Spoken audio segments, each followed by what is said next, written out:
Vegas, tonight's meeting could be the most consequential event of their campaigns, with Election Day now less than 2 months away. For Vice President Kamala Harris, this is her first debate since President Biden withdrew from the race on July 21st. Of course, that decision followed his debate against President Donald Trump in June. Since then, this race has taken on an entirely new dynamic. And that brings us to the rules of tonight's debate. 90 minutes with 2 commercial breaks. No topics or questions have been shared with the campaigns. The candidates will have 2 minutes to answer questions, and this is the clock. That's what they'll be seeing. 2 minutes for rebuttals and 1 minute for follow-ups, clarifications, or responses. Their microphones will only be turned on when it's their turn to speak. No pre-written notes allowed. There is no audience here tonight in this hall at the National Constitution Center. This is an intimate setting for 2 candidates who have never met. President Trump won the coin toss. He chose to deliver the final closing statement of the evening. Vice President Harris selected the podium to the right. So let's now welcome the candidates to the stage. Vice President Kamala Harris and President Donald Trump.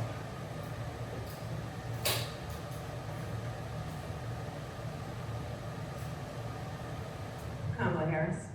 Is that good debate? Thank you.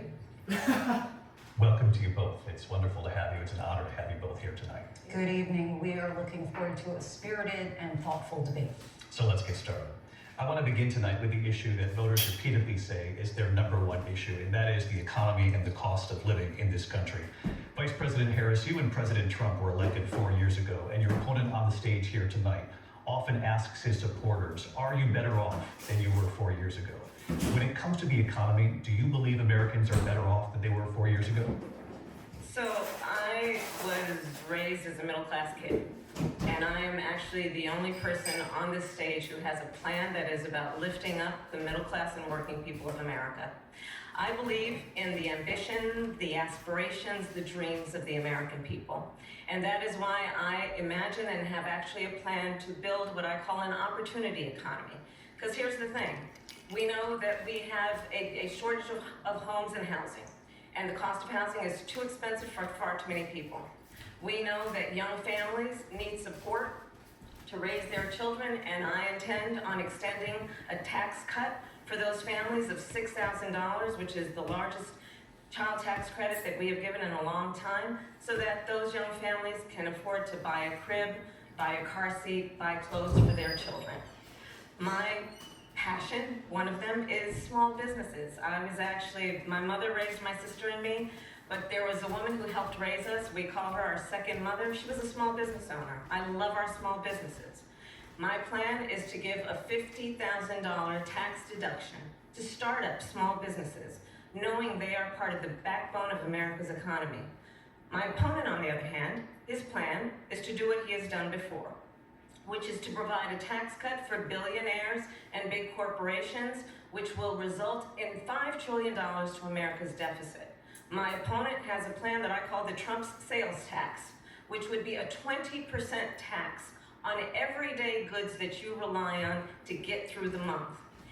Economists have said that Trump sales tax would actually result for middle-class families in about $4,000 more a year because of his policies and his ideas about what should be the backs of middle-class people paying for tax cuts for billionaires. President Trump, we'll give you 2 minutes. First of all, I have no sales tax. That's an incorrect statement. She knows that.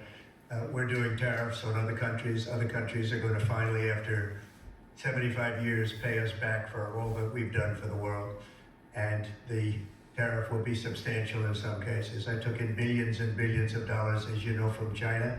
In fact, they never took the tariff off because it was so much money they can't. It would totally destroy everything that they've set out to do. They're taking in billions of dollars from China and other places. They've left the tariffs on. When I had it, I had tariffs, and yet I had no inflation.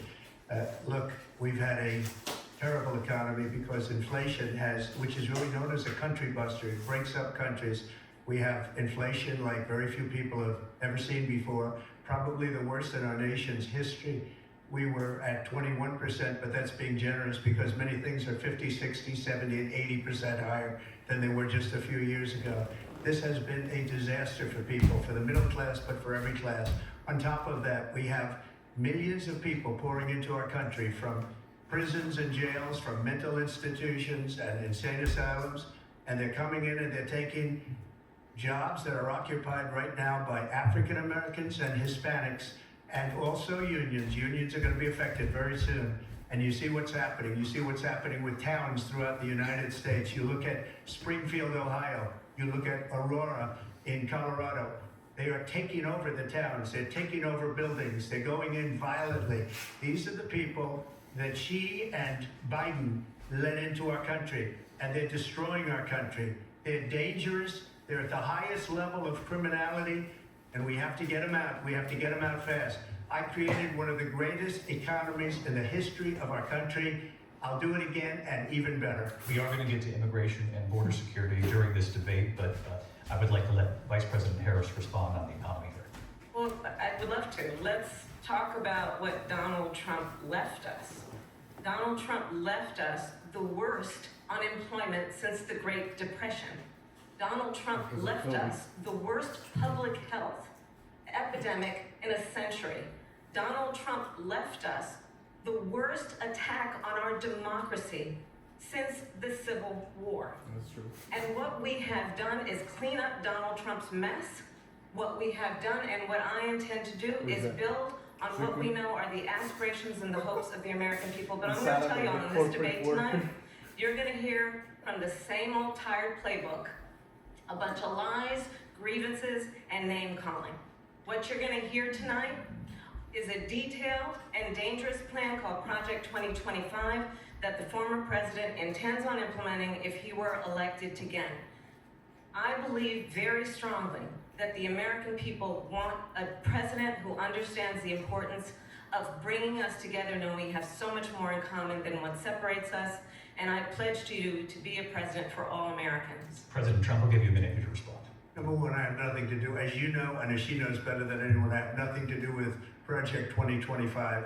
That's out there. I haven't read it. I don't want to read it purposely. I'm not going to read it. This was a group of people that got together. They came up with some ideas. I guess some good, some bad, but it makes no difference. I have nothing to do. Everybody knows I'm an open book. Everybody knows what I'm going to do. Cut taxes very substantially and create a great economy like I did before. We had the greatest economy. We got hit with a pandemic. And the pandemic was not since 1917, where 100 million people died, has there been anything like it. We did a phenomenal job with the pandemic. We handed them over a country where the economy and where the stock market was higher than it was before the pandemic came in. Nobody's ever seen anything like it. We made ventilators for the entire world. We got gowns, we got masks, we did things that nobody thought possible. And people give me credit for rebuilding the military, they give me credit for a lot of things, but not enough credit for the great job we did with the pandemic. But the only jobs they got were bounce back jobs. These were jobs bounce back, and it bounced back and it went to their benefit. But I was the one that created them. They know it, and so does everybody else. Vice President Harris, I'll let you respond. So, Donald Trump has no plan for you. And when you look at his economic plan, it's all about tax breaks for the richest people. I am offering what I describe as an opportunity economy, and the best economists in our country, if not the world, have reviewed our relative plans for the future of America. What Goldman Sachs has said is that Donald Trump's plan would make the economy worse, mine would strengthen the economy. What the Wharton School has said is Donald Trump's plan would actually You're saying explode like the deficit. she's for the middle class. 16 Goldman Nobel Sachs doesn't laureates care have about the middle described class at all. his economic plan Like as Goldman something Sachs that might would be increase might have an inflation and interest by in the saying middle certain of things next over year others. would invite a recession. You just have to look at where we are and where we stand on I'm the just issues. And reading, I'd invite you to know that Okay, Donald I'm Trump just reading. actually has no plan It's for not like I you can vote. because he is more interested in defending vote, himself than he is in looking out for you.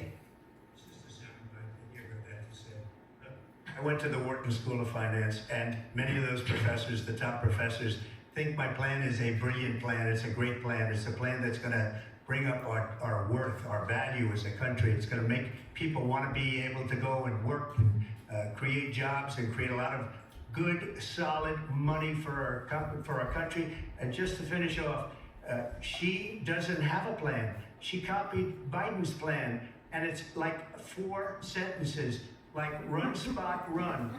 4 sentences that are just, oh, we'll try and lower taxes. She doesn't have a plan. Take a look at her plan. She doesn't have a plan. Mr. President, I do want to drill down on something you both brought up. The Vice President brought up your tariffs, you responded, and let's drill down on this because your plan is what she calls is essentially a national sales tax. Your proposal calls for tariffs, as you pointed out here, on foreign imports across the board. You recently said that you might double your plan, imposing tariffs up to 20% on goods coming into this country. As you know, many economists say that with tariffs at that level, costs are then passed on to the consumer. Vice President Harris has argued it'll mean higher prices on gas, food, clothing, medication, arguing it costs the typical family nearly $4,000 a year. Do you believe Americans can afford higher prices because of tariffs? They're not going to have higher prices. What's going to have and who's going to have higher prices is China and all of the countries that have been ripping us off for years. I was the only president ever. China was paying us hundreds of billions of dollars, and so were other countries. And you know, if she doesn't like them, they should have gotten out and they should have immediately cut the tariffs. But those tariffs are there 3.5 years now under their administration. We are going to take in billions of dollars, hundreds of billions of dollars. I had no inflation, virtually no inflation. They had the highest inflation perhaps in the history of our country because I've never seen a worse period of time. People can't go out and buy cereal or bacon or eggs or anything else. The people of our country are absolutely dying with what they've done. They've destroyed the economy. And all you have to do is look at a poll. The polls say 80 and 85 and even 90% that the Trump economy was great, that their economy was terrible. Vice President Harris, I do want to ask for your response. And you heard what the president said there, because the Biden administration did keep a number of the Trump tariffs in place. So how do you respond? Well, let's be clear that the Trump administration resulted in a trade deficit, one of the highest we've ever seen in the history of America. He invited trade wars. You want to talk about his deal with China? What he ended up doing is under Donald Trump's presidency, he ended up selling American chips to China to help them improve and modernize their military, basically sold us out.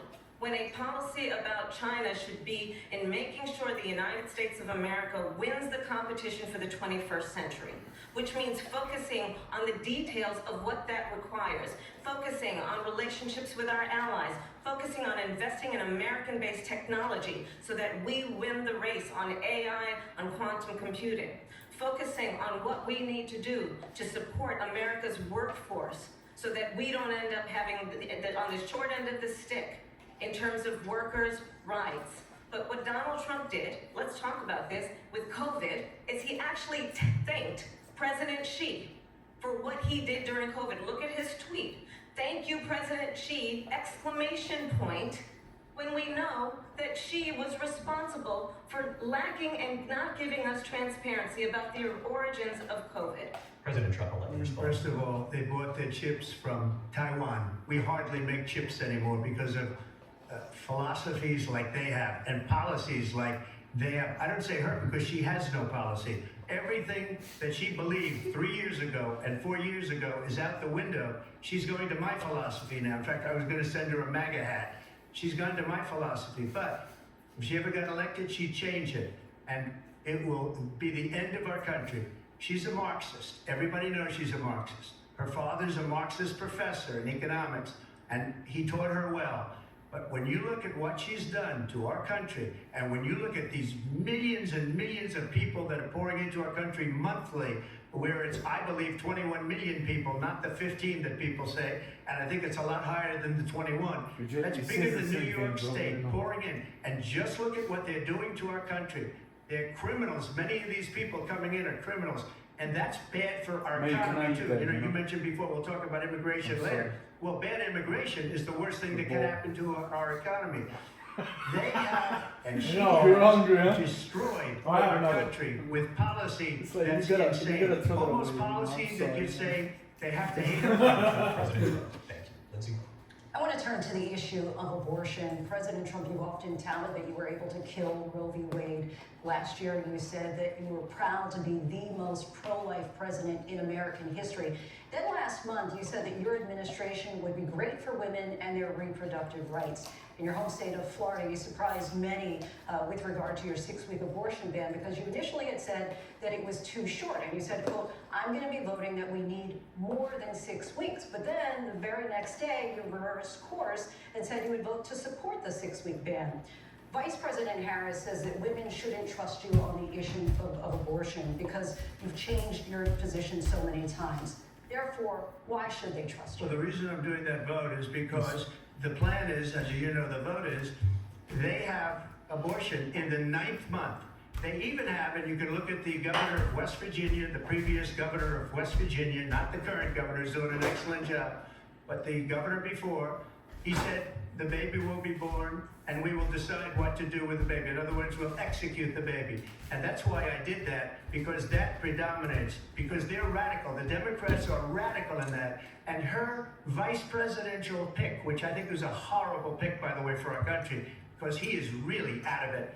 But her vice presidential pick says abortion in the 9th month is absolutely fine. He also says execution after birth. It's execution, no longer I'm abortion fine with because the abortion baby if is born. something happened like Is serious, okay. like a rape And or that's not something. okay with me. Abortion is Hence not the my vote. choice. But what I did is something for 52 years. They've been trying to get Roe v. Wade into the states. And through the genius and heart and strength of 6 Supreme Court justices, we were able to do that. Now, I believe in the exceptions for rape, incest, and life of the mother. I believe strongly in it. Ronald Reagan did also. 85% of Republicans do exceptions. Very important. But we were able to get it, and now states are voting on it. And for the first time, you're going to see, look, this is an issue that's torn our country apart for 52 years. Every legal scholar, every Democrat, every Republican, liberal, conservative, they all wanted this issue to be brought back to the states where the people could vote. And that's what happened. Now, Ohio, the vote was somewhat liberal. Kansas, the vote was somewhat liberal, much more liberal than people would have thought. But each individual state is voting. It's the vote of the people now. It's not tied up in the federal government. I did a great service in doing it. It took courage to do it. And the Supreme Court had great courage in doing it. And I give tremendous credit to those 6 justices. There is no state in this country where it is legal to kill a baby after it's born. Madam Vice President, I want to get your response to President Trump. Well, as I said, you're going to hear a bunch of lies, and that's not actually a surprising fact. Let's understand how we got here. Donald Trump hand-selected 3 members of the United States Supreme Court with the intention that they would undo the protections of Roe v. Wade. And they did exactly as he intended. And now in over 20 states, there are Trump abortion bans, which make it criminal for a doctor or nurse to provide health care. In one state, it provides prison for life. Trump abortion bans that make no exception even for rape and incest, which understand what that means. A survivor of a crime of violation to their body does not have the right to make a decision about what happens to their body next. That is immoral.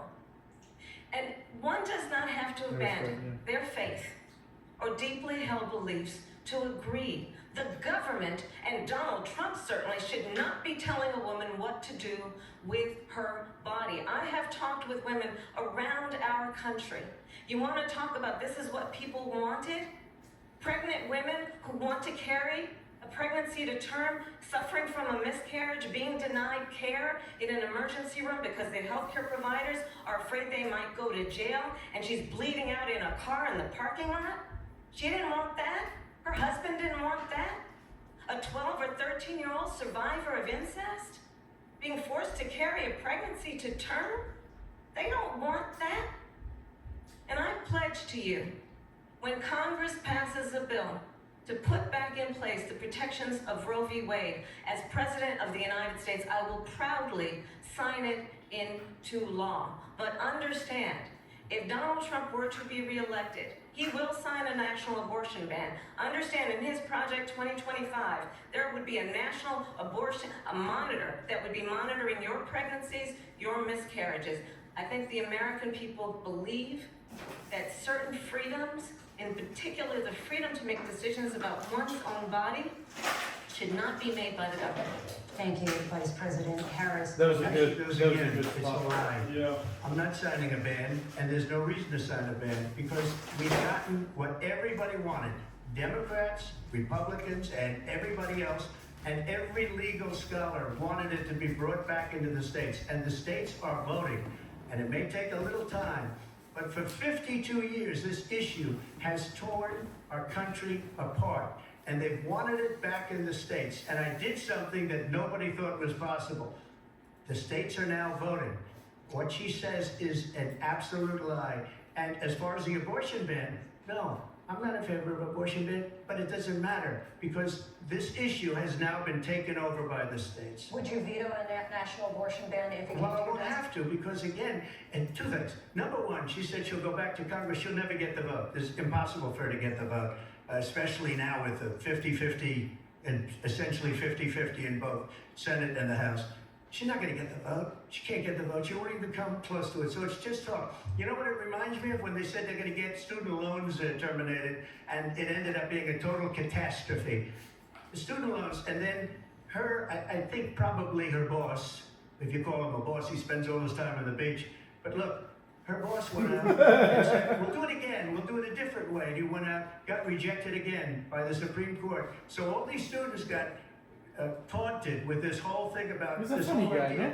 and how He's unfair a that funny would have been. guy. Part of the reason they lost to the millions and millions of people that had to pay off their student loans. They didn't get it for free, but they were saying it's the same way that they talked about that they talk about abortion. But if I could just get a yes or no, because your running mate, J.D. Vance, has said that you would veto it if it did come to your desk. Well, I didn't discuss it with JD. In all fairness, JD, and I don't mind if he has a certain view, but I think he was speaking for me, but I really didn't. Look, we don't have to discuss it, because she'd never be able to get it, just like she couldn't get student loans. They couldn't get student loans. They didn't even come close to getting student loans. They taunted young people and a lot of other people that had loans. They can never get this approved. So it doesn't matter what she says about going to Congress. Well, wonderful, let's go to Congress, do it. But the fact is that for years they wanted to get it out of Congress and out of the federal government, and we did something that everybody said couldn't be He's a done. winner. And now you have a vote of the people on abortion. Vice President Harris, I want to give you your time to respond, but I do want to ask, would you support any restrictions on a woman's right to an abortion? I absolutely support reinstating the protections of Roe v. Wade, and as you rightly mentioned, nowhere in America is a woman carrying a pregnancy to term and asking for an abortion. That is not happening. It's insulting These are to the topics women that of is gonna America. resonate And I well if understand said what by has a been woman, happening you know. under Donald It's- Trump's abortion ban. It's tough to. Couples who pray Yeah. and dream To of create having a connection as family man, it's are being important. denied IVF treatments. What is happening in our country? Working people, working women who are working 1 or 2 jobs, who can barely afford childcare as it is, have to travel to another state to get on a plane sitting next to strangers to go and get the health care she needs. Barely can afford to do it, and what you are putting her through is unconscionable. And the people of America have not, the majority of Americans believe in a woman's right to make decisions about her own body, and that is why in every state where this issue has been on the ballot, in red and blue states both, the people of America have voted for freedom. Vice President Harris. Excuse me, I have to respond. Another lie. It's another lie. I have been a leader on IVF, which is fertilization. The IVF, I have been a leader. In fact, when they got a very negative decision on IVF from the Alabama courts, I saw the people of Alabama and the legislature 2 days later voted it in. I've been a leader on it. They know that, and everybody else knows it. I have been a leader on fertilization, IVF. And the other thing, you should ask, will she allow abortion in the 8th month, 9th month, 7th month? Okay, would you do that? Why don't you ask her that Why question? don't you That's answer the problem. question, would you Because veto? under Roe v. Answer Wade, the question, would you veto? you could do abortions in the 7th month, the 8th month, the 9th That's month, not true. and probably after birth. Just look at the governor, former governor of Virginia. The governor of Virginia said we put the baby aside and then we determine what we want to do with the baby. President Trump, thank you. We're going to turn now to immigration and border security. We know it's an issue that's important to Republicans, Democrats, voters across the board in this country. Vice President Harris, you were tasked by President Biden with getting to the root causes of migration from Central America. We know that illegal border crossings reached a record high in the Biden administration. This past June, President Biden imposed tough new asylum restrictions. We know the numbers since then have dropped significantly. But my question to you tonight is, why did the administration wait until 6 months before the election to act? And would you have done anything differently from President Biden on this? So I'm the only person on this stage who has prosecuted transnational criminal organizations for the trafficking of guns, drugs, and human beings. And let me say that the United States Congress, including some of the most conservative members of the United States Senate, came up with a border security bill which I supported. And that bill would have put 1,500 more border agents on the border to help those folks who are working their right.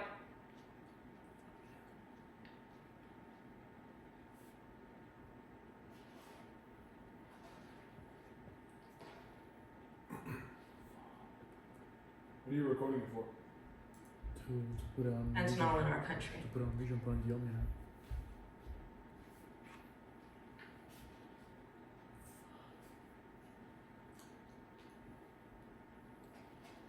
Donald Trump got on the phone, called up some folks in Congress and said, kill the bill. And you know why? Because he'd prefer to run on a problem instead of fixing a problem. And stand, this comes at a time where the people of our country actually need a leader who engages in solutions, who actually addresses the problems at hand. But what we have in the former president is someone who would prefer to run on a problem instead of fixing a problem. And I'll tell you something, he's going to talk about immigration a lot tonight, even when it's not a subject that is being raised. And I'm going to actually do something really unusual, and I'm going to invite you to attend one of Donald Trump's rallies, because it's a really interesting thing to watch. You will see during the course of his rallies, he talks about fictional characters like Hannibal Lecter. He will talk about windmills cause cancer. And what you will also notice is that people start leaving his rallies early out of exhaustion and boredom. And I will tell you, the one thing you will not hear him talk about is you. You will not hear him talk about your needs, your dreams, and your desires. That's good. And I'll tell you, I believe you deserve a president who actually puts you first, and I pledge to you that I will. Vice President Harris, thank you. President Trump, on that point, I want to get your response. Well, I would like to respond. Let me just ask, though, why did you try to kill that bill, and successfully so, that would have put thousands of additional agents and officers on the board? First, let me respond as to the Please. rallies. She said people start leaving. People don't go to her rallies. There's no reason to go. And the people that do go, she's bussing them in and paying them to be there, and then showing them in a different light. So she can't talk about that. People don't leave my rallies. We have the biggest rallies, the most incredible rallies in the history of politics. That's because people want to take their country back. Our country is being lost. Yeah, We're a good thing failing about it, nation. the greatest And it thing happened 3.5 years ago. The biggest And thing what's going on here, you're going to end up in World War III, just to go into another subject. What they have done to our country by allowing these millions and millions of people to come into our country, and look at what's happening to the towns all over the United States. And a lot of towns don't want to talk, not going to be Aurora or Springfield. A lot of towns don't want to talk about it because they're so embarrassed by it. In Springfield, they're eating the dogs, the people that came in, they're eating the cats, they're eating the pets of the people that live there. And this is what's happening in our country, and it's a shame. As far as rallies are concerned, as far as the reason they go is they like what I say. They want to bring our country back. They want to make America great again. It's a very simple phrase, make America great again. She's destroying this country, and if she becomes president, this country doesn't have a chance of success. Not only success, we'll end up being Venezuela on steroids. I just want to clarify here, you bring up Springfield, Ohio, and ABC News did reach out to the city manager there. He told us there have been no credible reports of specific claims of pets being harmed, injured, or abused by individuals within the immigrant community. I've seen people on television. Let me just say here, this is The people on television this is say my dog was taken, and used for food. So maybe he said that, and maybe that's a good Yeah. thing to say for a city manager. I'm not taking this from But the television. people I'm on taking it from television the city saying the manager. dog was eaten by the people that went there. Again, the Springfield city manager says there's no evidence of that. Vice We'll President find Harris, out. I'll let you respond to the rest of what you've heard. You That's talk fair, that's about fair. extreme. Now, This what- is, wait, I think, wait, one of it's- the reasons it's- why in this election, I actually have the Like he has endorsement the charisma. of He has 200 what Republicans does he have to make who have these formerly things up? worked with Like, President he Bush, Mitt Romney, exaggerates and certain John stories, McCain, you know? including the endorsement of former Vice President Dick Cheney and Congress member Liz Cheney. And if you want to really know the inside track on who the former president is, if he didn't make it clear already, just ask people who have worked with him. His former chief of staff, a He's four-star doing general, one thing after the has other. said he has She's been contempt like for the responding Constitution well. of the United States. His former national security advisor has said he is dangerous and unfit. His former Secretary of Defense has said the nation, the Republic, would never survive another Trump term. And when we listen to this kind of rhetoric, when the issues that affect the American that's people good. are not being addressed, I That's think the choice is clear in this election. President Trump, I'll give you a quick minute to respond. Yeah. Thank you, because when I hear that, see, I'm a different kind of a person. I fired most of those people. Not so graciously. They did bad things or a bad job. I fired them. They never fired one person. They didn't fire anybody having to do with Afghanistan and the Taliban and the 13 people whose were just killed, viciously and violently killed. And I got to know the parents and the family. They didn't fire. They should have fired all those generals, all those top people, because that was one of the most incompetently handled situations anybody has ever seen. So when somebody does a bad job, I fire him. And you take a guy like Esper, he was no good, I fired him, so he writes a book. Another one writes a book, because with me they can write books, with nobody else can they. But they have done such a poor job, and they never fire anybody. Look at the economy, look at the inflation. They didn't fire any of their economists, they have the same people. That's a good way not to have books written about you. But just to finish, I got more votes than any Republican in history by far. In fact, I got more votes than any president, sitting president in history by far. Let me continue on immigration. It was what you wanted to talk about earlier, so let's get back to your deportation proposal that the vice president has reacted to as well. President Trump, you call this the largest domestic deportation operation in the history of our country. You say you would use the National Guard. You say if things get out of control, you'd have no problem using the U.S. With local military. police, yes. You also said you would use local police. How would you deport 11 million undocumented immigrants? I know you believe that number is much higher. Take us through this. What does this look like? Will authorities be going door to door in this country? Yeah. It is much higher because of them. They allowed criminals, many, many millions of criminals. They allowed terrorists. They allowed common street criminals. They allowed people to come in, drug dealers, to come into our country. And they're now in the United States and told by their countries like Venezuela, don't ever come back or we're going to kill you. Do you know that crime in Venezuela and crime in countries all over the world is way down? You know why? Because they've taken their criminals off the street and they've given them to her to put into our country. And this will be one of the greatest mistakes in history for them to allow. And I think they probably did it because they think they're going to get votes, but it's not worth it because they're destroying the fabric of our country by what they've done. There's never been anything done like this at all. They've destroyed the fabric of our country. Millions of people let in, and all over the world, crime is down all over the world except here. Crime here is up and through the roof. Despite their fraudulent statements that they made, crime in this country is through the roof. And we have a new form of crime. It's called migrant crime. And it's happening at levels that nobody thought possible. President Trump, as you know, the FBI says overall violent crime is actually coming down in this country. But Vice Excuse me, President the Harris, FBI they were defrauding statements.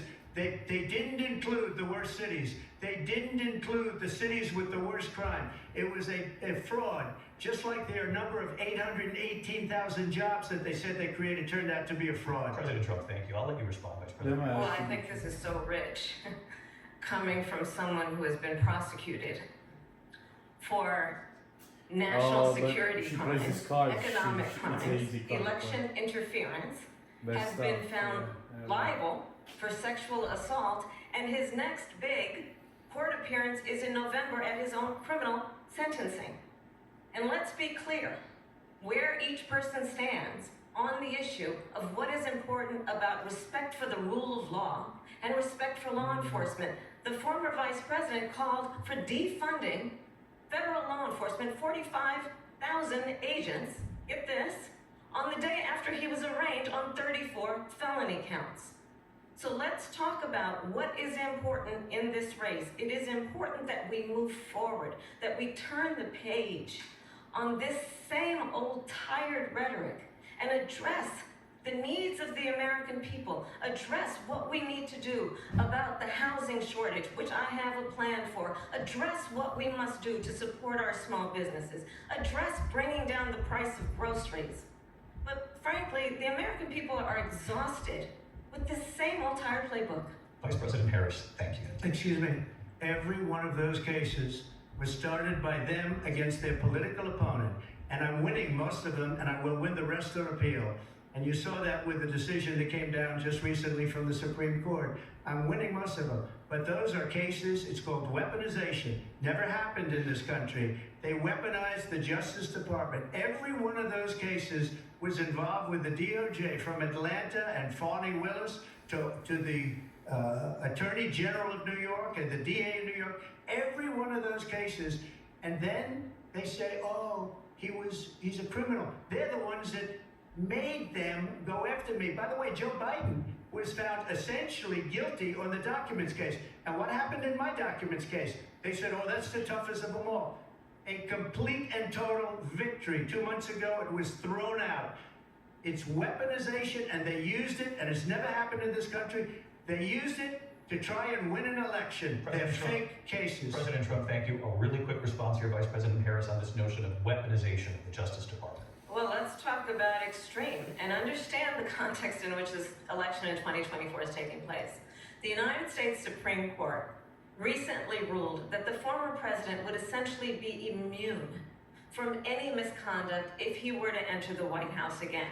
Understand, this is someone who has openly said he would terminate, I'm quoting, terminate the Constitution of the United States, that he would weaponize the Department of Justice against his political enemies.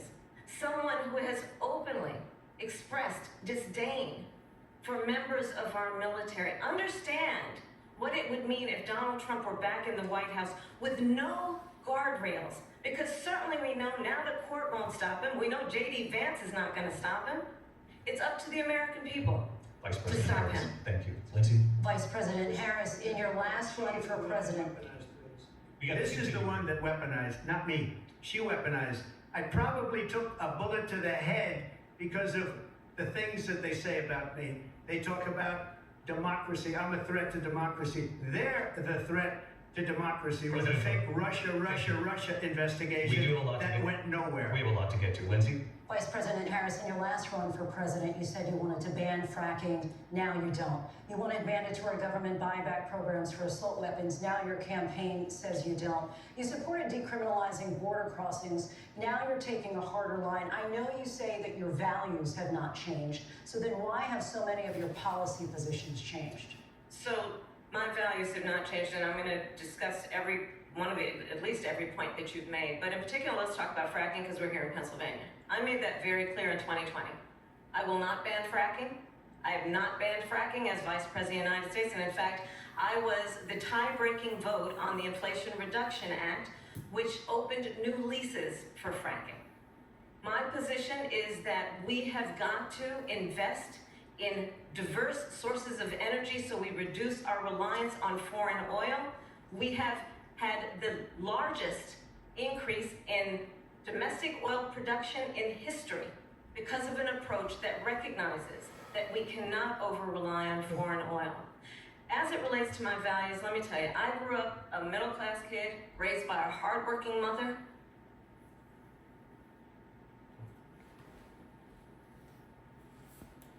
No.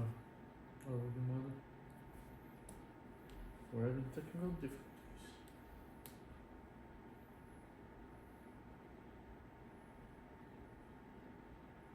increase by 3 million homes by the end of my first term. My work that is related to having a friend when I was in high school who was sexually assaulted by her stepfather. And my focus then on protecting women and children from violent crime is based on a value that is deeply grounded in the importance of standing up for those who are most vulnerable. My work that is about protecting Social Security and Medicare is based on long-standing work that I have done, protecting seniors from scams. Very separate. My values have Ways not they emphasize. changed. She's emphasizing And the what fact that is she's a important woman. is that there is a She's president getting who actually like brings this. values She's and bringing a up a lot of this perspective stuff, that and is she's about using empathy lifting a lot. people up and not beating people Rather than feeling like they sit down down and then Trump and name calling. Well, The true measure of the leader is I'd say the leader who actually she's using understands her the strength is not in beating presence as a people woman down, it's in lifting to, people up. I in fact, intend to be that downplay president. his words. President because Trump, he's a your Well, man. first of all, I wasn't given 400 million dollars. I wish I was. My father was a Brooklyn builder, And Brooklyn, he's a Queens. felon too. And a so great she's- father, and I learned a lot from him, but I was given a fraction of that, a tiny fraction, and I built it into many, many billions of dollars, many, many billions.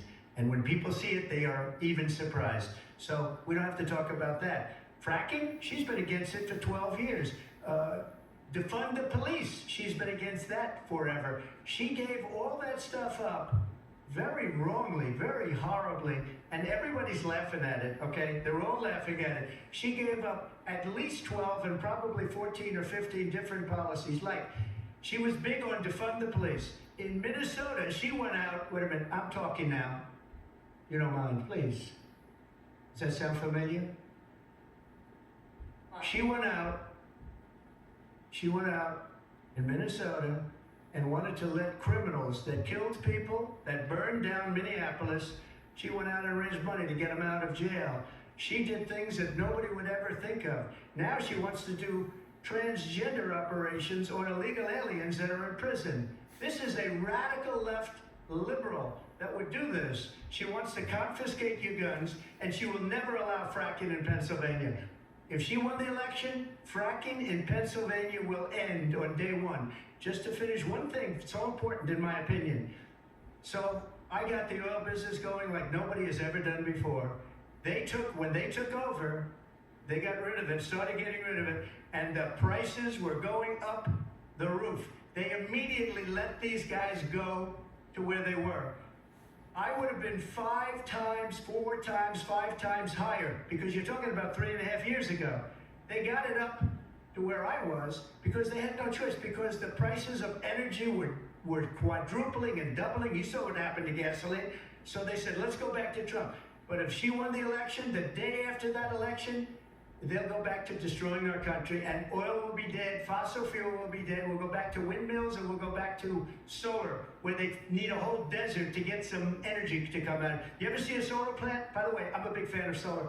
But 400, 500 acres of desert soil. President Trump, we have a These lot are of not good issues things that for we the have to environment. get to. Thank you. Lindsay, thank you. We have an election in just 56 Excuse days. me. And I want to talk about the peaceful transfer of power, which, of course, we all know is a cornerstone of our democracy, and the role of a president in a moment of crisis. Mr. President, on January 6th, you told your supporters to march to the Capitol. You said you would be right there with them. The country and the world saw what played out at the Capitol that day, the officers coming under attack. Aides in the West Wing say you watched it unfold on television off the Oval Office. You did send out tweets, but it was more than 2 hours before you sent out that video message telling your supporters to go home. Is there anything you regret about what you did on that day? You just said a thing that isn't covered. Peacefully and patriotically, I said during my speech, not later on. Peacefully and patriotically. And nobody on the other side was killed. Ashley Babbitt was shot by an out-of-control police officer that should have never, ever shot her. It's a disgrace. But we didn't do this group of people that have been treated so badly. I ask, what about all the people that are pouring into our country and killing people that she allowed to pour in? She was the border czar, remember that. She was the border czar. She doesn't want to be called the border czar because she's embarrassed by the border. In fact, she said at the beginning, oh, I'm surprised you're not talking about the border yet. That's because she knows what a bad job they've done. What about those people? When are they going to be prosecuted? When are these people from countries all over the world, not just South America, they're coming in from all over the world, David, all over the world, and crime rates are down all over the world because of it. But let me just when ask are you. those, David, when are those people going to be prosecuted? When are the people that burned down Minneapolis going to be prosecuted? Or in Seattle, they went into Seattle, they took over a big percentage of the city of Seattle. When are those people going to be prosecuted? But let me just ask You you. might ask her that You question. were the president. You were watching it unfold on television. It's a very simple question as we move forward toward another election. Is there anything you regret about what you did on that day? Yes or no? I had nothing to do with that other than they asked me to make a speech. I showed up for a speech. I said, I think it's going to be big. I went to Nancy Pelosi and the mayor of Washington, D.C., and the mayor put it back in writing, as you know. I said, you know, this is going to be a very big rally or whatever you want to call it. And again, it wasn't done by me, it was done by others.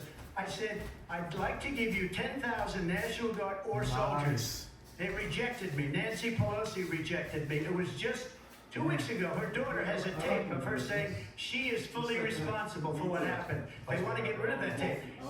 It would have never happened if Nancy Pelosi and the mayor of Washington did their jobs. I wasn't responsible for security. Nancy Pelosi was responsible. She didn't do her job. The question was about you as president, not about former Speaker Pelosi, but I do want Vice President Harris to respond. You're saying like it's not gonna keep it sealed? I was at the Capitol on I January mean, it's been working so I far. was the vice president-elect. I was also an acting senator. I was there. And on that day, the president of the United States incited a violent mob Stick that on there. to attack Reductions. Which we our can- nation's capital, Stick to the last. to desecrate As our of- nation's I mean, capital. On the that day, problem is that this 140 combination law with enforcement this officers were glass, injured, with this seal and on some it. died. It's not just something. And understand, No, it's the the seal on the. former president has been indicted and impeached for exactly that reason. But this is not an isolated situation.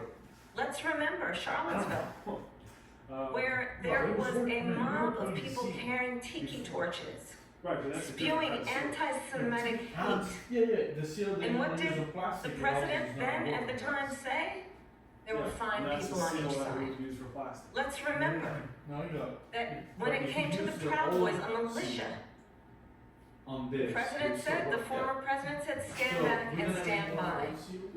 So for everyone watching who remembers what January 6th was, I say, we don't have to go back. Yeah. Let's Oh, I not go see. back. We're not going back. I see It's why time you're to turn the confused. page. Right, other than all the information. And if No, that that's was a totally bridge fine. too far for you, well, there is a place in our campaign for you to stand for country, to stand for our democracy, to stand for rule of law, and to end the chaos, How do we put it right away? and to end the approach that is about attacking the foundations of our democracy because you don't like the outcome. And be clear on that point. Donald Trump, the candidate, has said in this election there will be a bloodbath if this and the outcome of this election is not to his liking. Let's turn the page on this. Let's not go back. Let's chart a course for the future and not go backwards to the past. Let me just follow up here. It was a different term, and it was a term that related to energy because they have destroyed our energy business. That was where bloodbath was. Also, on Charlottesville, that story has been, as you would say, debunked. Laura Ingraham, Sean Hannity, Jesse, all of these people, they covered it. If they go an extra sentence, they will see it was perfect. It was debunked in almost every newspaper, but they still bring it up, just like they bring 2025 up. They bring all of this stuff up. I ask you this, you talk about the Capitol. Why are we allowing these millions of people to come through on the southern border? How come she's not doing anything? And I'll tell you what I would do, and I would be very proud to do it. I would say we would both leave this debate right now. I'd like to see her go down to Washington, D.C. during this debate because we're wasting a lot of time. Go down to, because she's been so bad, it's so ridiculous. Go down to Washington, D.C. and let her sign a bill to close up the border because they have the right to do it. They don't need bills. They have the right to do it. The President of the United States, you'll get him out of bed, you'll wake him up at 4 o'clock in the afternoon, you'll say, come on down to the office, let's sign a bill. If he signs a bill that the border is closed. All he has to do is say it to the Border Patrol, who are phenomenal. If they do that, the border is closed. Mr. Those President. people are killing many people, unlike J6. We talked immigration here tonight. I do want to focus on this next issue of opium because it really brings us this into focus, truth in these times that we're living in. Mr. President, for 3.5 years after you lost the 2020 election, you repeatedly falsely claimed that you won, many times saying you won in a landslide. In the past couple of weeks leading up to this debate, you have said, quote, you lost by a whisker, that you, quote, didn't quite make it, that you came up a little bit short. Are you now acknowledging that you lost in 2020? No, I don't acknowledge it at all. But I you said did that say that. sarcastically, you know that. It was said, oh, we lost by a whisker. That was said sarcastically. Look, there's so much proof. All you have to do is look at it. And they should have sent it back to the legislatures for approval. I got almost 75 million votes, the most votes any sitting president has ever gotten. I was told if I got 63, which was what I got in 2016, you can't be beaten. The election, people should never be thinking about an election as fraudulent. We need two things. We need walls, and we have to have it. We have to have borders, and we have to have good elections. Our elections are bad. And a lot of these illegal immigrants coming in, they're trying to get them to vote. They can't even speak English. They don't even know what country they're in practically. And these people are trying to get them to vote. And that's why they're allowing them to come into our country. I did watch all these pieces of video.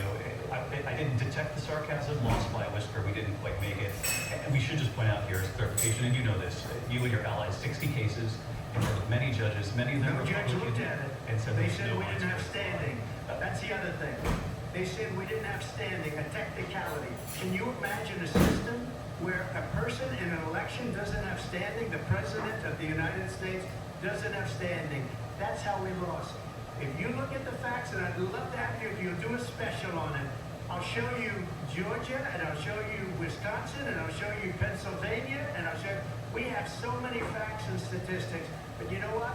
That doesn't matter, because we have to solve the problem that we have right now. That's old news, and the problem that we have right now is we have a nation in decline, and they have put it into decline. We have a nation that is dying, David. Mr. President, thank you.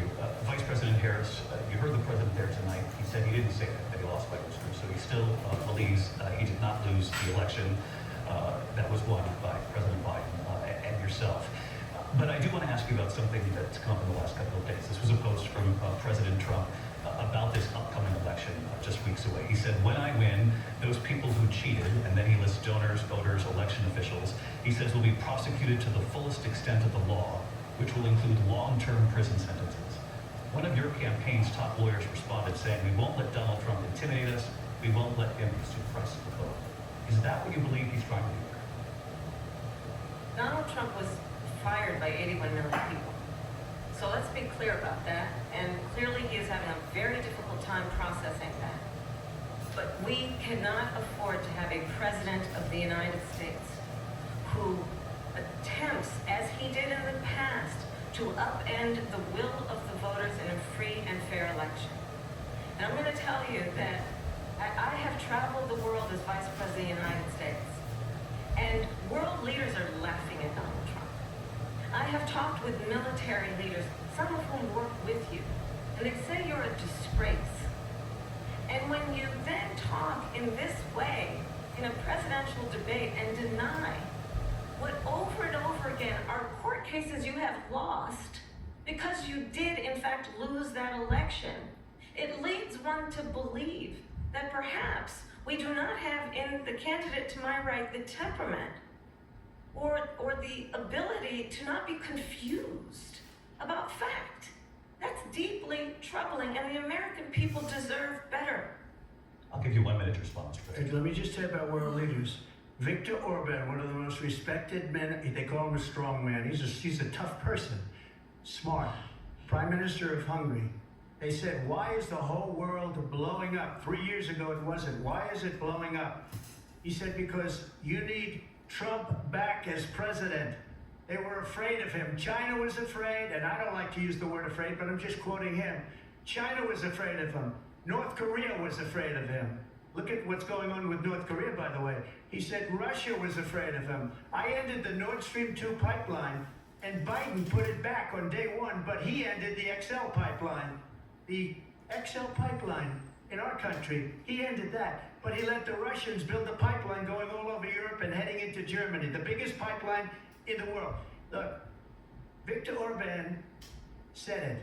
He said the most respected, most feared person is Donald Trump. We had no problems when Trump was president, but when this weak, pathetic man that you saw at a debate just a few months ago, that if you weren't in that debate, he'd be running instead of her. She got no votes. He got 14 million votes. What you did, you talk about a threat to democracy.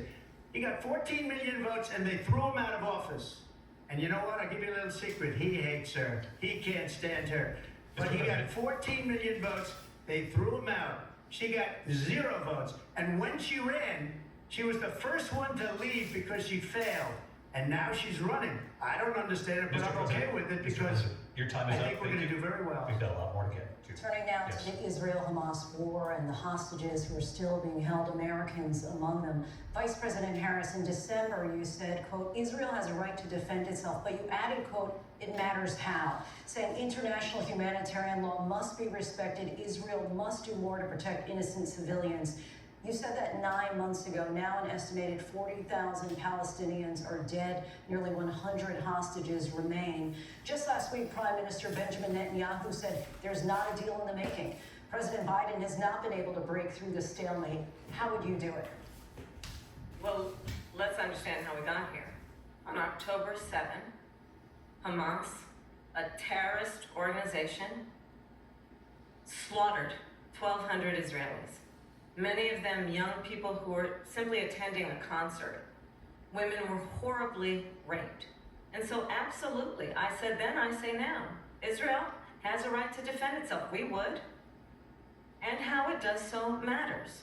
Because it is also true, far too many innocent Palestinians have been killed. Children, mothers. What we know is that this war must end. It must end immediately, and the way it will end is we need a ceasefire deal and we need the hostages out. And so we will continue to work around the clock on that.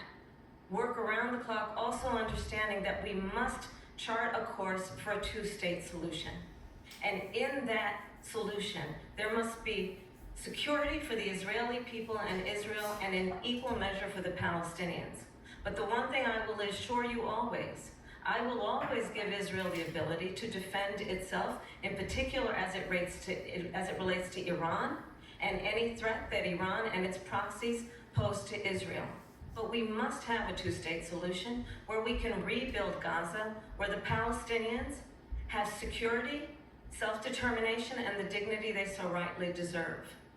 President Trump, how would you negotiate with Netanyahu and also Hamas in order to get the hostages out and prevent the killing of more innocent civilians in Gaza? If I were president, it would have never started.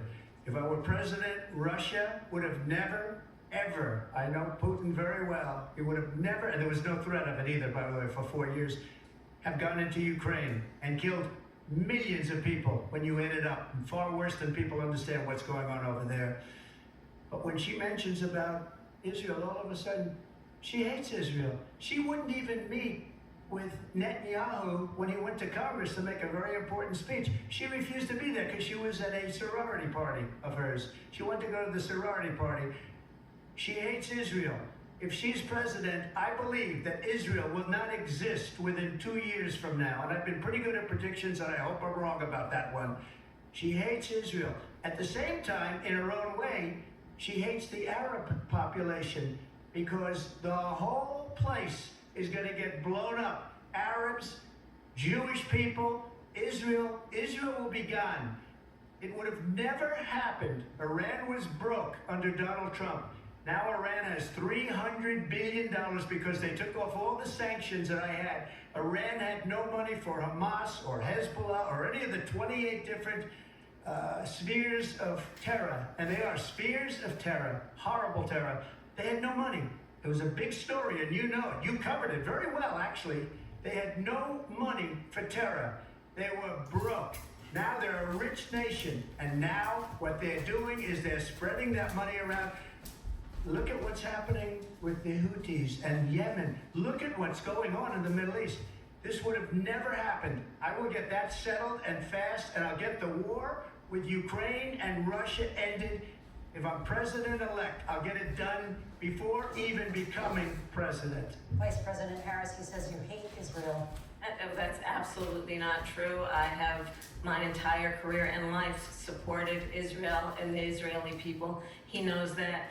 He's trying to, again, divide and distract from the reality, which is it is very well known that Donald Trump is weak and wrong on national security and foreign policy. It is well known that he admires dictators, wants to be a dictator on day one, according to himself.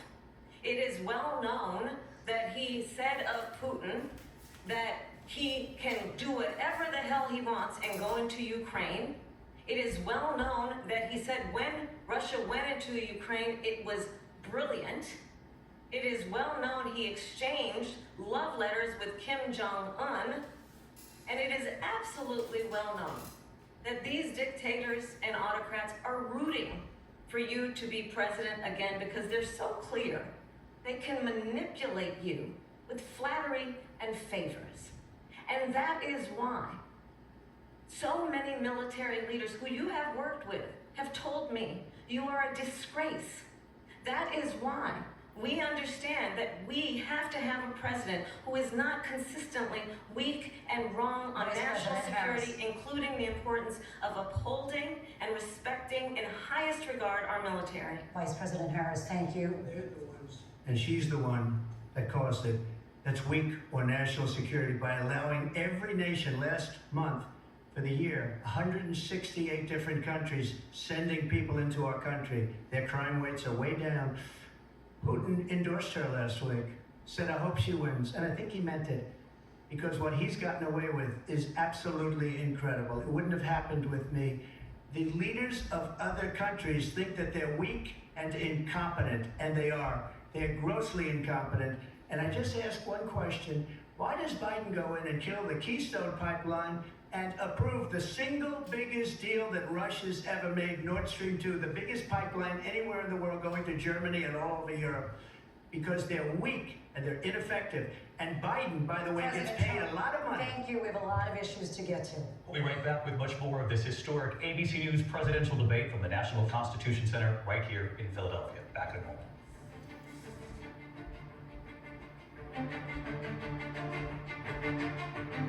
The ABC News presidential debate will continue after this.